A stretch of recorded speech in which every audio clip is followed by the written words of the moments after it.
Hello bull trackers, welcome to another episode of market चर्चा।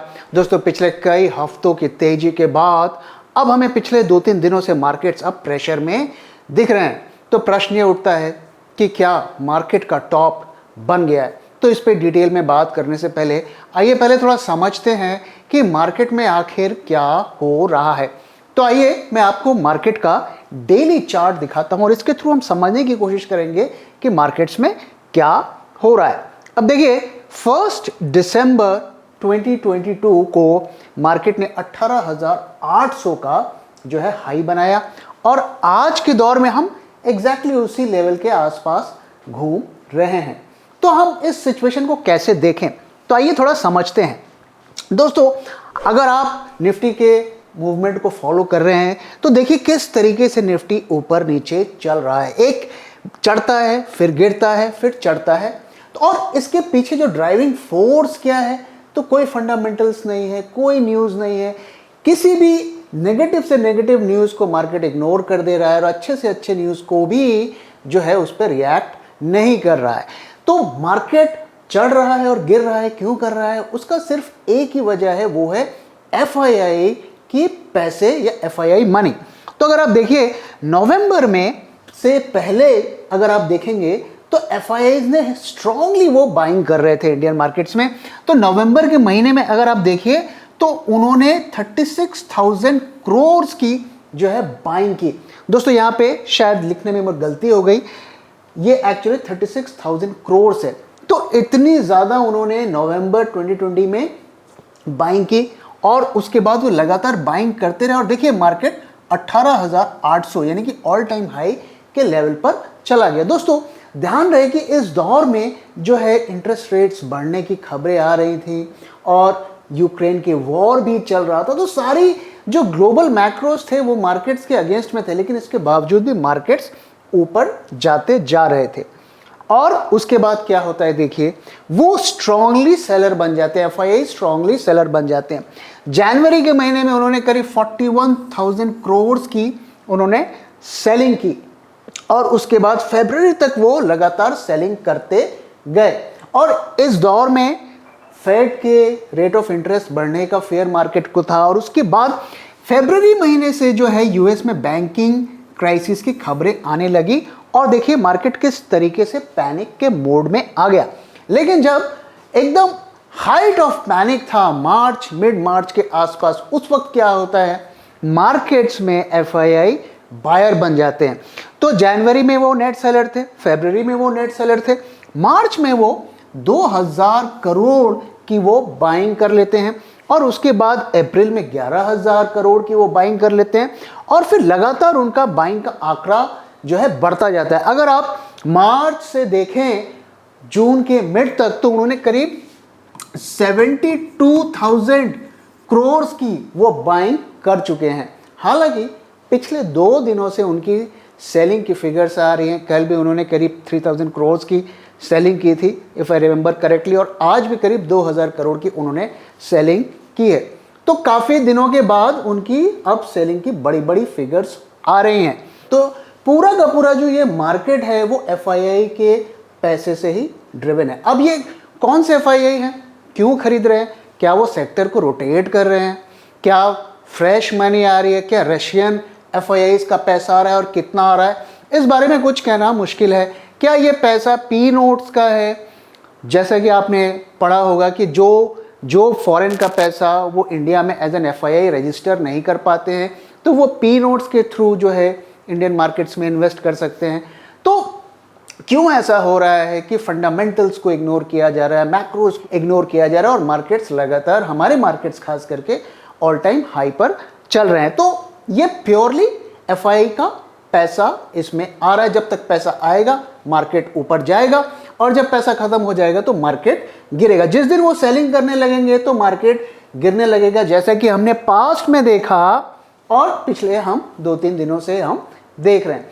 तो आइए मैं आपको एक कंपैरिजन भी करके दिखाता हूं। अगर हम इस हाई से इस हाई, क्योंकि दोनों आप देखिए एक ही लेवल पर हैं, ऑल टाइम हाई से ऑल टाइम हाई लेवल पर हैं, तो कौन से स्टॉक जो है इनमें ज़्यादा अच्छा परफॉर्म किए, कौन से खराब परफॉर्म किए और कितने स्टॉक ने अच्छा किया, कितने ने बुरा किया। तो एक हम उसका कंपैरिजन करेंगे, और दूसरा हम ये जो स्ट्रॉन्ग रैली जो हुई है मार्च लो से जून अभी तक की, उसमें किन स्टॉक्स ने अच्छा परफॉर्म किया और किन्होंने बुरा किया, तो ये हम दो जो है कंपैरिजन करने की कोशिश करेंगे।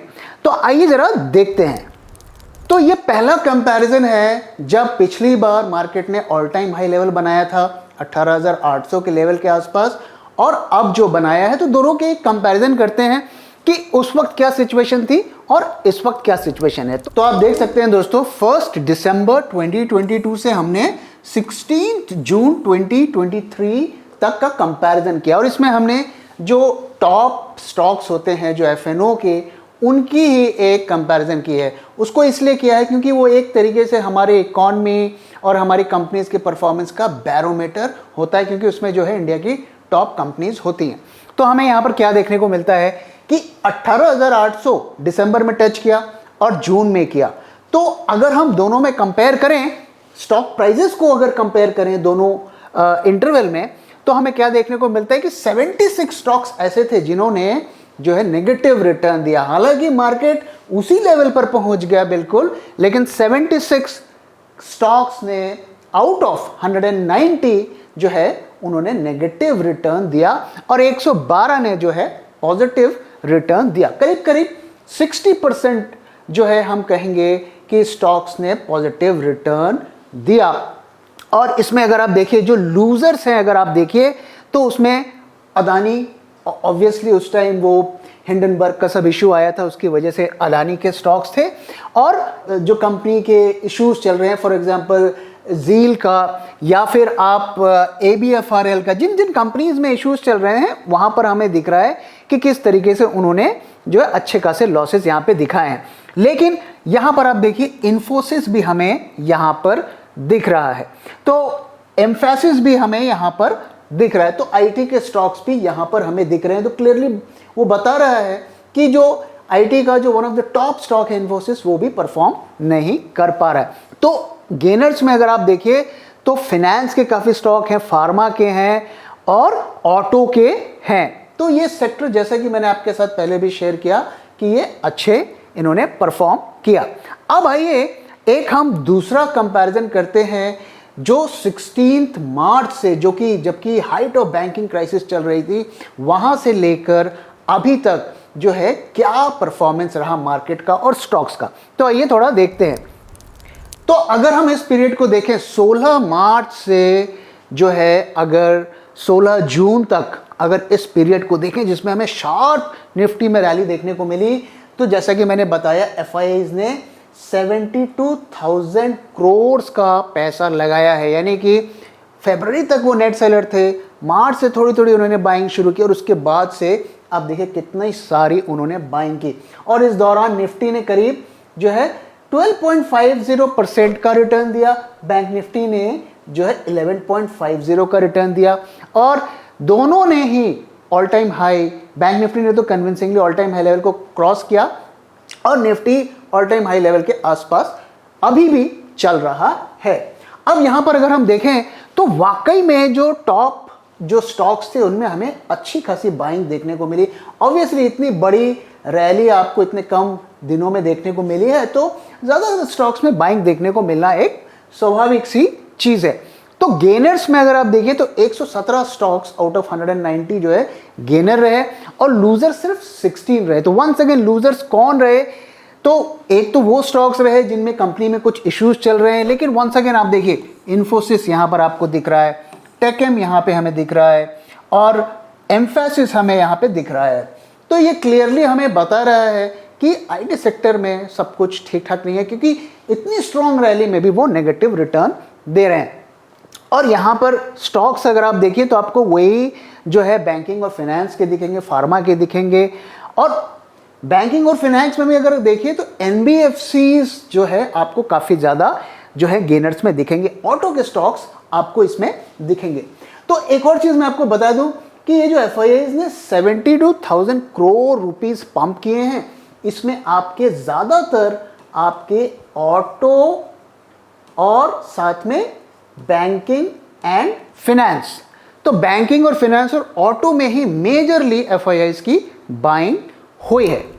तो अब आइए अब अपने ओरिजिनल क्वेश्चन की तरफ चलते हैं, क्या मार्केट ने टॉप जो है पकड़ लिया है? तो दोस्तों इसके दो लेवल्स की एनालिसिस हो सकती है। एक तो ट्रेडर के पर्सपेक्टिव से होती है, क्योंकि ट्रेडर का आउटलुक शॉर्ट टर्म का होता है, तो उसके बारे में हम थोड़ी देर में बात करेंगे जब हम निफ्टी बैंक निफ्टी के लेवल्स के बारे में बात करेंगे। और अगर हम इन्वेस्टर्स के पर्सपेक्टिव से बात करें तो क्या हमारा मार्केट टॉप बना चुका है? देखिए दोस्तों, अगर आप फंडामेंटल्स को देखेंगे तो फंडामेंटल्स के बेसिस पर इन लेवल्स को अभी भी जस्टिफाई नहीं किया जा सकता। क्यों नहीं किया जा सकता? पहली चीज़ तो ये कि ग्लोबल मैक्रोस आपके लिए फेवरेबल नहीं है। हमारी कंपनीज के मार्जिन्स और प्रॉफिट्स जो हैं बहुत अच्छे नहीं हैं। अगर आप देखिए, बैंकिंग सेक्टर बेशक अच्छा कर रहा है, लेकिन आईटी सेक्टर जो कि हमारा इतना बड़ा और पावरफुल सेक्टर है, उसमें हमें लगातार प्रॉब्लम्स दिख रही हैं और उनके स्टॉक प्राइसेस में भी वो रिफ्लेक्ट हो रहा है। तो हमारी कंपनीज का जो एवरेज ग्रोथ रेट है वो 10-12% के आसपास ही चल रहा है, और ज़्यादातर कंपनीज जो है इस एवरेज ग्रोथ से नीचे चल रही हैं। तो साथ में अगर आप वैल्यूएशंस को भी देखिए तो उसे आप जस्टिफाई नहीं कर सकते। हमारे एमएससीआई इंडिया इंडेक्स ऑलरेडी जो है एवरेज से जो हायर प्रीमियम पर ट्रेड हो रहा है। निफ्टी को भी आप सस्ता नहीं कर सकते, 20 से 21 पीई पे जो है वो ट्रेड हो रहा है। तो फंडामेंटल्स और मैक्रोस के बेसिस पर अगर आप बात करेंगे तो मार्केट एक तरीके से टॉप जो है बना चुका है। लेकिन अगर हम मनी फ्लो की बात करें तो दुनिया में पैसे का कोई कमी नहीं है। अभी अगर लगातार इसी रफ्तार से पैसा आना वापस से आने लगे तो मार्केट्स और भी हाई लेवल पर पहुंच सकता है। तो मनी फ्लो को प्रेडिक्ट करना मुश्किल है, लेकिन मैंने आपको पास्ट में दिखाया कि ऐसा नहीं है कि जब एफआईआई का पैसा आता है तो वो लगातार आता ही रहेगा, वो कभी ना कभी जाकर ख़त्म होता है। और हमने देखा है कि जब वो बायर से सेलर बनते हैं तो अच्छी खासी मार्केट में हमें गिरावट दिखती है, और वहीं जब वो लगातार पैसे को पंप करते रहते हैं तो मार्केट ऊपर भी जाता रहता है। तो ये पूरा जो है पैसे का खेल है। तो अगर हम फंडामेंटल्स के बेसिस पर बात करें तो ऑलरेडी हम अभी टॉप पे चल रहे हैं, लेकिन अगर हम पैसे की बात करें कि कितना और पैसा एफआईआई का आएगा तो उसको प्रेडिक्ट करना तो मुश्किल है। तो अगर और भी पैसा आएगा तो मार्केट और भी ऊपर जाएगा। लेकिन दोस्तों ध्यान रहे कि जब भी आप फंडामेंटल्स को इग्नोर करके आप खरीदते हैं तो बेसिकली आप अपने रिस्क को बढ़ाते हैं, क्योंकि जब एफआईआई की बिकवाली आएगी तो आप दोस्तों ध्यान रहे कि आपको किस तरीके से स्टॉक में गिरावट हो सकती है, इस बात का आपको ध्यान में रखना चाहिए। तो इन लेवल्स पर मैं आपको यही सजेस्ट करूंगा कि हमें बहुत ज़्यादा केयरफुल रहना है। और दोस्तों अगर हम अपने बुल ट्रैक पोर्टफोलियो की बात करें तो वहाँ पर भी 25% का जो है गेन दिखा रहा है। मैंने आपके साथ पोस्ट भी शेयर किया था, और साथ ही मैंने ये भी आपसे शेयर किया था कि थोड़ा हमें इन लेवल्स पर जो है कॉशियस रहना चाहिए, क्योंकि फंडामेंटल्स उस तरीके से इसे सपोर्ट नहीं कर रहे हैं। तो आइए दोस्तों अब थोड़ा ट्रेडर्स के पर्सपेक्टिव से बात करते हैं, क्या मार्केट का टॉप बन चुका है? तो आइए दोस्तों अब हम ट्रेडर्स के पर्सपेक्टिव से बात करते हैं, क्या मार्केट का टॉप बन चुका है? तो दोस्तों ये निफ्टी का चार्ट मैं लगातार आपके साथ शेयर कर रहा हूं, और इसमें हमने एलियट वेव को डिस्कस किया था कि किस तरीके से इस वक्त हम 5th वेव में चल रहे हैं। और 5th वेव का टॉप मैंने आपके साथ शेयर किया था, वो 18,900 के लेवल के आसपास बनता है। तो हमने करीब 18,880 के लेवल को करीब करीब टच कर दिया है।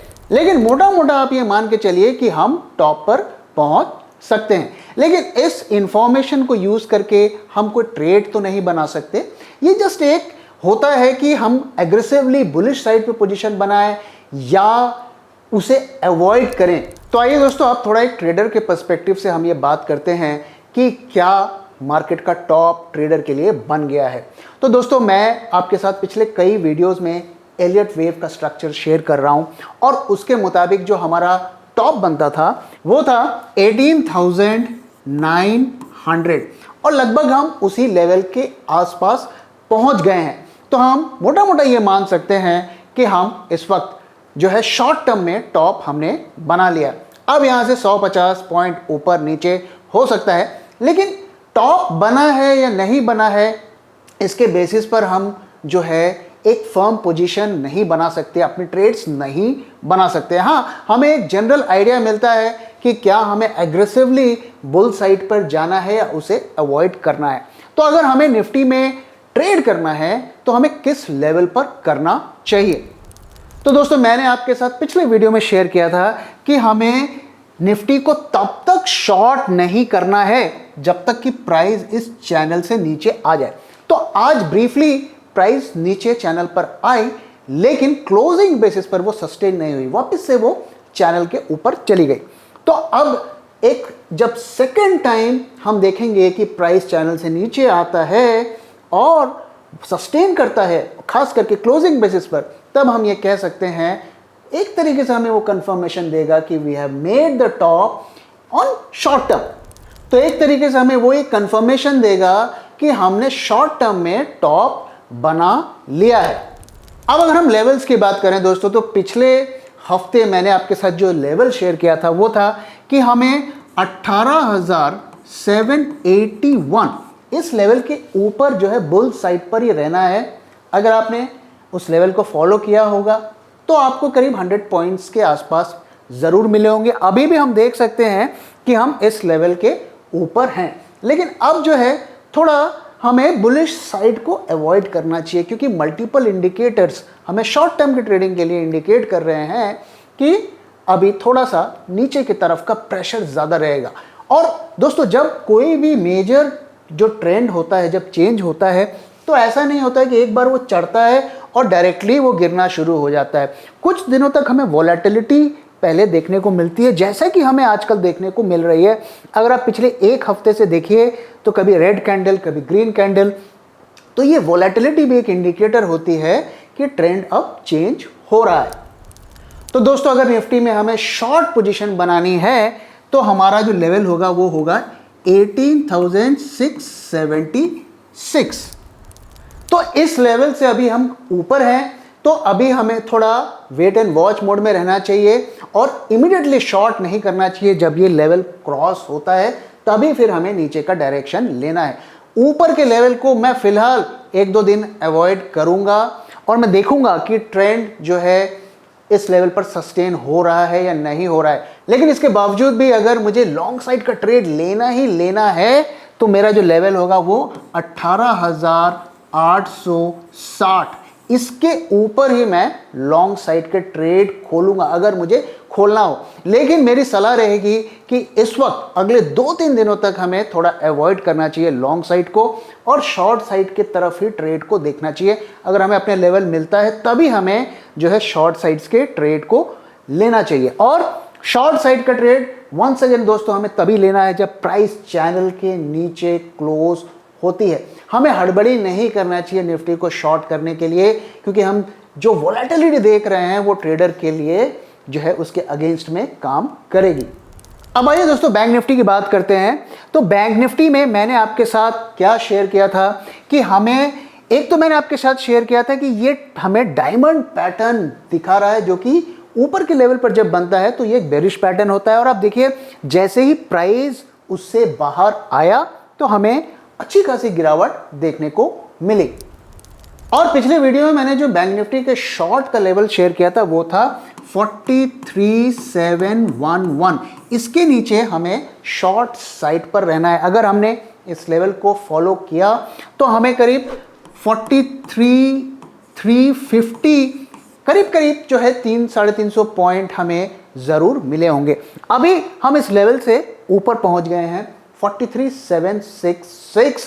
तो कल की ओपनिंग अगर ऊपर होती है तो हमें जो है एग्जिट करना है, हमें नहीं वेट करना है, क्योंकि मार्केट में वॉलेटिलिटी है और उतार चढ़ाव होगा, आपके स्टॉप लॉस को वो काटेगा। लेकिन मोटा मोटा इस लेवल के नीचे हमें शॉर्ट साइड पर रहना है। फिलहाल जो अगर मैं समराइज करूं तो दोनों में बेयरिशनेस का प्रेशर है, हमें शॉर्ट साइड्स के ट्रेड को ही जो है लेना है। निफ्टी में जब तक प्राइजेस चैनल से बाहर नहीं आते हमें शॉर्ट नहीं करना है। वॉलेटिलिटी बहुत ज़्यादा होगी तो एक दिन ऊपर एक दिन नीचे इस तरीके की चीज़ें होंगी, तो कोशिश करना है कि हमें हेज के साथ करें और नेकेड पोजीशंस को हमें अवॉइड करना है। तो दोस्तों इसी के साथ इस वीडियो को मैं यहाँ पे ख़त्म कर रहा हूँ। Thank you very much for your time and thank you for watching.